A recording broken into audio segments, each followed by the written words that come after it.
Hi guys, and welcome to the Horror Room, and happy Friday the 13th. This is one of my favorite holidays, if you can call it a holiday.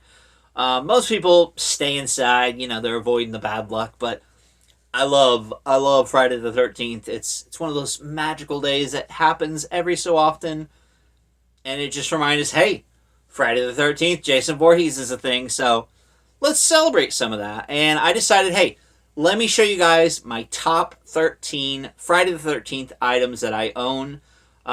Because let's face it, if you're a Friday the 13th fan, you collect a lot of things. And it was really hard deciding top 13. I could have made it, top 20. I could have done the traditional top 10, but I said, you know what? 13 for the 13th, you're on to something. Not really. I mean, you probably saw that coming. It was in the title. But yeah, so let's dive into it. First off, I'm cheating a little bit, but this Friday the 13th jersey that I'm wearing, I love this thing. I got it from Spirit Halloween. Usually their merch section for Friday the 13th is a little lacking. Even when I was working there for a while, I did notice they started carrying the NECA masks, but by that point I already had the ones I wanted. Minus one, which is insanely hard to find, and that's the Retro NES Jason mask. I would love to have that one, especially in the packaging. It's great. So yeah, this jersey, and let's get the other clothing item out of the way. I had a shirt that I used to really love, but it doesn't fit me quite as well anymore. But this one does, and I'm so excited to have it because it's based off the original Jason Takes Manhattan poster, not person. And that's the I Heart New York with Jason slashing through it. And of course, that poster got banned because they were like, no, that's going to ruin our travel.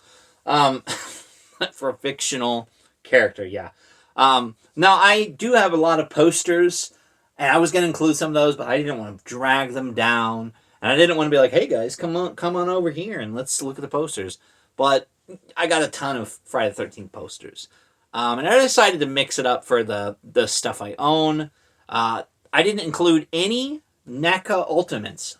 Can you believe it? Not even the retro one. I decided to keep it kind of interesting. So let's keep in the Spirit Halloween tradition real quick and get this out of the way too, because this one's pretty heavy. And that is the Camp Crystal Lake sign. This thing is great. Now, I was actually really tempted to buy two, so I could make the Camp Blood one. But I said, you know what? I like this one. It's pretty sturdy. It hangs on the wall really well. You could also, hang it, have it swinging, but you get hit with this, you're going to get a concussion. Now, the only complaint I have is they got the Friday the 13th logo on the front. And it's like, you could have easily stuck that on the back. That's kind of just, I don't know, it sticks out to me, and it's kind of unnecessary. If you know what Camp Crystal Lake is, you know what Friday the 13th is. You don't need reminded. But I do love that sign. It fits in on my Jason wall over there. Next, we have something that I got at one of the first horror conventions I went to, Horror Hound. And I believe the company that makes these is called Knee High Studios, I believe. These were originally made for pin boards, so if you collect enamel pins. Me personally, I don't. There's too many. It's way too many for me to collect. But I like these because they remind me of the old video rental store standees that you'd see, the little promotional things. And that is, of course, my Friday the 13th Part 6 standee for Jason Lives. It just looks really cool. I usually have it right on top with my VHS tapes. They're actually kind of facing the opposite way, so when you come in, you can see them. But yeah, and it's got the little standee thing, so if I ever get a bigger horror room, I can do it that way, the original way. So let's do masks next, because I have a lot of Jason masks. Now, I would love to get the more high-quality, high-end masks. There's a person that I follow on Instagram and on Facebook. He does probably some of the best work I've ever seen. So I'm going to give a shout out to that guy. I don't own any of his stuff, unfortunately, but I'm a big supporter. I wish him the very best, and I hope he makes a ton of sales. Maybe one day I'll be included in those sales if I can get the money to get one of these. and that is a New Kind of Fear Customs. He does fantastic Jason busts, and they're just great. I think he has somebody else that makes the hockey masks, but he's done like Jason's mother's head. He's done the retro Jason. He's done Ghost Jason. His work is just great. So check him out. A New Kind of Fear Customs. If I can remember, I'll leave a link to his business page in the description because I do definitely recommend him if you're a big Friday the 13th fan and you can afford it, because they're a little pricey, but the quality is definitely there. So first off, let's take a look at my masks. First off, we have this Jason Goes to Hell mask from the 90s. This thing is just so, like, the mask part doesn't even come off. There is one that does, but I like this one a little more. It's just so low budget. And I do believe Trick or Treat Studios is re-releasing this, and there's an old 90s Freddy mask. But I got this at a convention. I love it. There's also another one that's really bad looking. If I could find that one. It's like got the comical red blood on it, and it looks extremely goofy, but I love this one because I've always said the Jason Goes to Hell look is pretty cool. That's not the problem. It's the rest of the movie. Then we have this mask, which I was so excited to pick up. I got this at a convention as well, and that's the Jason X, the Uber Jason mask. This is, again, it's all one piece. It's rubber. It doesn't come off or anything. You know, it's not shiny chrome, but there's just something about these old 90s masks, and this is like early 2000s, so I get these great memories of like walking into these little pop-up Halloween costume shops, because this is back before Spirit Halloween was even a big major chain. So in my example, it was an old Blockbuster we had in town, and every October season they'd rent it out and they would have these masks hanging near the top of the walls, and they were, you know, super expensive back then because, you know, you're a kid, you're a teenager, you don't have a disposable income, and you're like, wow, look at all this shit. So I always thought that was pretty cool, and I'm glad to own a piece of that history.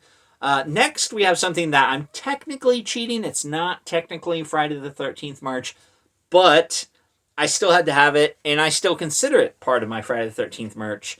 And that's this original Goalies mask, because it kind of reminds me of the cover of Part 5 with, you know, the fake mask. And that was kind of an indication that, hey, this is a fake Jason. But I like this. I saw this on a display at a toy store, actually, and I inquired about it, and the guy was like, okay, like, if you want it. And I explained to him, and, you know, we came to a good price on it, and I'm very happy to own this. Like, it also reminds me, there's a parody movie called Unmasked. What is it? Unmasked Part... I can't remember off the top of my head. I have it somewhere over there. It's basically a British horror movie that's kind of a parody of the Friday the 13th movies. And the killer actually wears something very similar to this. He's got like a trench coat too. It's a pretty silly movie, but I love this mask. It definitely gives me Friday the 13th vibes. Now we have a custom. Ooh. A lot of people like to do customs. I've seen some really cool NECA Ultimate customs. Someone did the Tom Savini Jason from the Friday the 13th game. I've seen other people do the Jason Takes Manhattan, because we still don't have that in Ultimate form. Mine kind of happened by accident. Now, you know, NECA has the 4th scale Jason from Part 4, and I had mine to go with my Michael and my Freddy. And one day, Jason decided to take a tumble off the shelf, and his leg broke off. So I was like, oh, great, now I got to get a new one. So I kept my new one boxed, and I said, what am I going to do with this old one? You know, I could put the foot back on, display them like normal. But I was like, you know what? Let's do something interesting. So I said, I'm going to customize this bad boy and turn him into the retro Jason. So I have my custom 4th scale retro Jason. He's got the blue mask, he's got the blue hands, and he's purple all over. Like, when you... If you take... Well, he's kind of stuck. The only thing I couldn't do is the weaponry. I wanted to do the glow-in-the-dark weapons, but... and the paint I used, it was recommended, but Honestly, I think it could be a little better. But I'm like, hey, it's something I made. I'm not planning on selling it. Maybe if I could in the future find someone that knows a little bit more about this, because this was a lengthy job. He's still got some spots on the back that aren't fully done. Um, but I like him. I mean, he's a little shitty, but he's my shit. Yeah, it's a custom. So, um, now let's get to some of the movies. Obviously, that's the main part of any collector's bulk. I decided not to include the big Camp Crystal Lake book. It is a fantastic book, though. I do recommend it. But let's start off with the VHS because I have a couple different movies that have been signed, but honestly, hands down, the one that I was so excited to get signed because, again, of course, it was at my first convention I went to. And that was my Jason Takes Manhattan signed by Kane Hodder himself. Wow. Like, just meeting him, and I've got it in this protector, of course, because I wanted to keep this movie safe. This movie gets shit on a lot, but you know what? I have a lot of great memories watching the Friday the 13th series and meeting Kane Hodder. He's a fantastic guy. This is one of my favorite looks for him, honestly. So I was really thrilled to get this signed. Next, we have a documentary called His Name Was Jason. This is a interesting documentary. It's got a lot of bonus stuff on here. It's got some fan films. It's got stories from behind the scenes.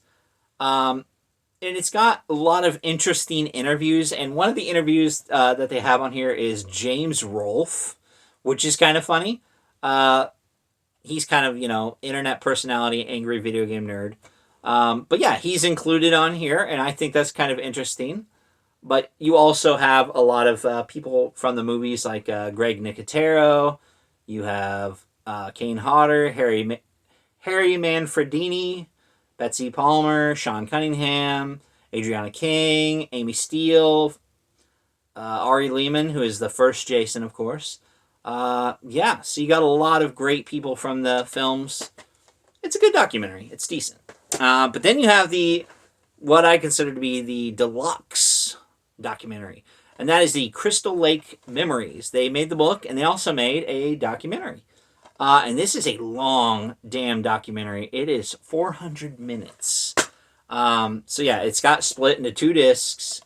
Now I think originally these were included as bonus features for the individual movies or some of the different releases. But they said, you know what, let's make a standalone. Let's put it all together.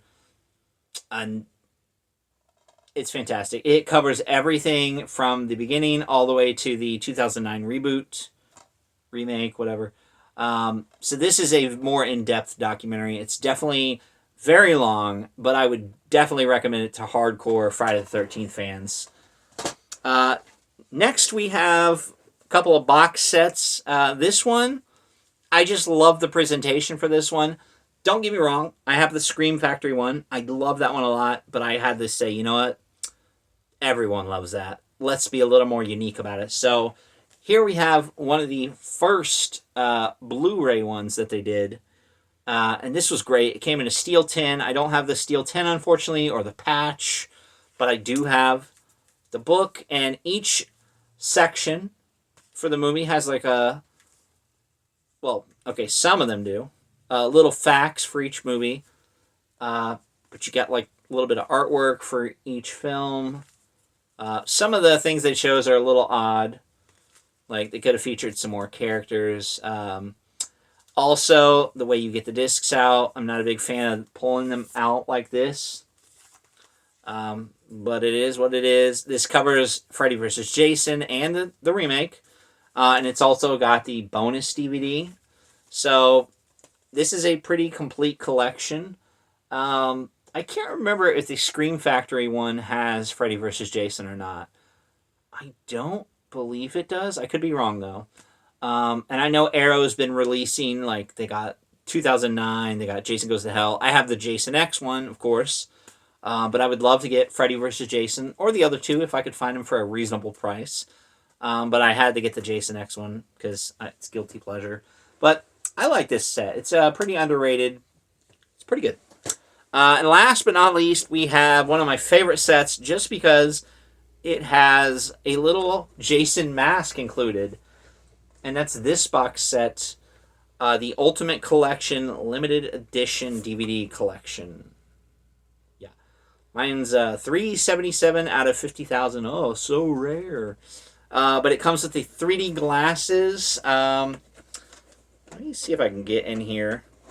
I don't want to pull the mask itself out, but I do want to pull the booklet thing out. I might have to pull the mask out. I think I got it. Okay. So yeah, this is the little booklet thing. I think this is just to keep the mask from touching the case. So yeah, this is kind of like a more generic look. They did a lot of these on the early DVDs. It's also got a body count and the number of weapons used on each little page. I got the glasses, still sealed. That's cool. But yeah, like I'll show you. It's got like the little facts page, which is kind of neat. Now I don't know how accurate this is. Everybody has their own interpretations. I used to freak out about kill counts. I don't even care, but just for fun, let me look at the one for Part 5. Now, this only covers up to Jason Takes Manhattan, unfortunately. So this isn't even a complete set. Doesn't have Goes to Hell, doesn't have Jason X. For Part 5, it says he killed 21 people. Probably, but it's technically not Jason. 11 weapons used. Had a budget of $2,200,000. Okay. Number of stalled cars, 2. Number of stalled chainsaws, 1.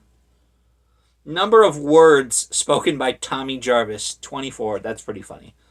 So yeah, and it shows what kind of special features. It's got the Crystal Lake Massacres Revisited. I think that was a thing they were doing. Lost Tales from Camp Blood, that was a good bonus feature. The Making of. So yeah. An interesting box set. I would recommend only for the hardcore collectors out there. Let me put the glasses back in here. Don't want to lose those. So yeah. I think it's a pretty cool box set. Mainly just for the little mini mask that they included. Let me see if I can get this back in here. Oh gosh, this is going to be fun. I guess I'll pull it out. Oh, it's so tiny. It's like a little baby Jason. So yeah, I think that, this is a decent box set. It's definitely not as good as what we have nowadays. We've come definitely a long way since this. But this is one of those cool little novelties that I definitely recommend to hardcore collectors if you can find it. So there you have it. There's my top 13 Friday the 13th things I own. What's your favorite Friday the 13th movie? What are you going to be watching today? Me, personally, I might check out that Jason X 4K. I've seen Jason X so many times. But I'm interested in what kind of bonus features they got on there. I do want to see the picture quality when he smashes the one girl's head into the ice and stuff. That's awesome. But hey, hopefully you guys enjoyed this video, and I'll try to think of something. Maybe we'll have some new Jason stuff to talk about from the Jason universe by the time the next Friday the 13th rolls around. But yeah, for right now, I just wanted to focus on this stuff. So I'll be seeing you eventually on the next Friday the 13th.